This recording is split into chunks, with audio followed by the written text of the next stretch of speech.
Multicultural Association for Windsor Essex on a wonderful day where there's been a check presentation for the Syrian refugee program here. And joining me is Elaine Janine from Scotiabank. She's the manager for community outreach in the Windsor Essex area, I guess. Is that good?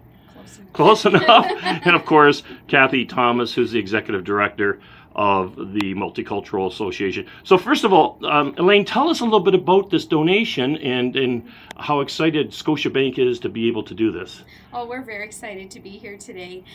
This check is for $10,000 to the Multicultural Council of Windsor and Essex County, and we're presenting that today to support the resettlement efforts of the Syrian refugees here in Windsor.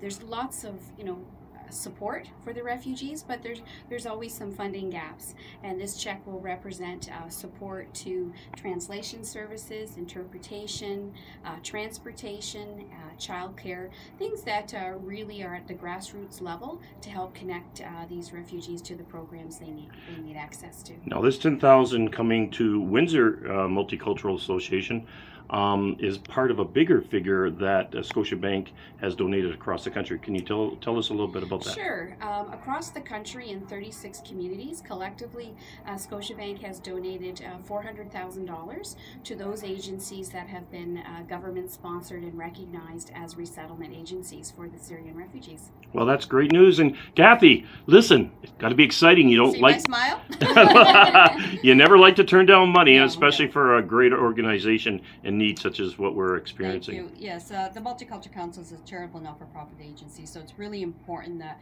we receive donations such as from Scotiabank of $10,000, and we certainly welcome any other donations that want to come our way, because there's a lot of shortfalls. We're trying to provide services to, especially the Syrian refugees that are coming into the community. There's a lot of shortfall in government funding and support, and things that come up that we notice that are not covered. This gives us an opportunity to provide those services, such as transportation, as Elaine had mentioned it, interpretation, translation services, childcare, perhaps health needs or prescriptions that are not covered currently. So those are really essential issues and needs of the clientele that are coming in, and it gives us the flexibility to support those needs where we don't have the funding elsewhere to support the needs. So thank you so much to Scotiabank, to the employees, and also I spoke to the colleagues across the country who are receiving this donation from Scotiabank at the other RAP centers across this country, and they're very thankful and supportive, because this is really, really needed to support the work that all the resettlement agencies are doing and the community at large. So this gives us an opportunity to provide that support. So thank you so much, Elaine. You're welcome. Thank you for what you do. Well, listen, before I let you go, Kathy, I'd be remiss if I didn't ask you just for a brief update. You've got your finger on the pulse like no one else would in terms of the resettlement of the Syrians here in the Windsor Essex area. How is it going? It's going quite well, actually. We've really worked well with the City of Windsor and many of the community organizations and all the settlement agencies. We've created some sector tables, like the health sector table, the housing sector, we're creating an employment sector table. We have a housing table and a welcoming and donation table. So we've been meeting. In fact, we just met with the sector leads yesterday.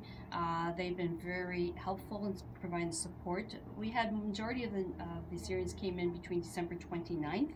In 3 weeks, received over 300. We have 590 right now, and about 485 have been housed to date. So we're doing really well. We have a great team here. We've got a great community. The residents of this community are just outstanding, and so are the organization and the business community. So that really has provided the support we needed. And do you suggest if anybody wants to volunteer, whether it be personal assistance or financial assistance or gifts in kind, to still continue going through the 311 process? Yes, there's different ways. There's on both website, our website and the City of Windsor website, there's a listing of donations.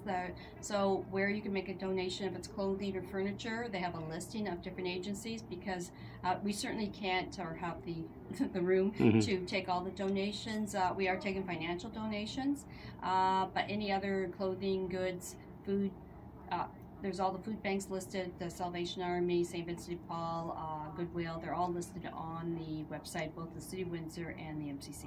And the final thing I'm going to ask you, I hope you have warned our new Syrian neighbors not to expect this kind of winter every year. Yes, I think they've been lucky that they haven't had the winter that other parts of the country have had, and that's part of the welcome to Canada and the cultural orientation of what we can expect in Windsor, so that will be part of their topic of Well, thank you very much, and thank you to Scotiabank. And thank you.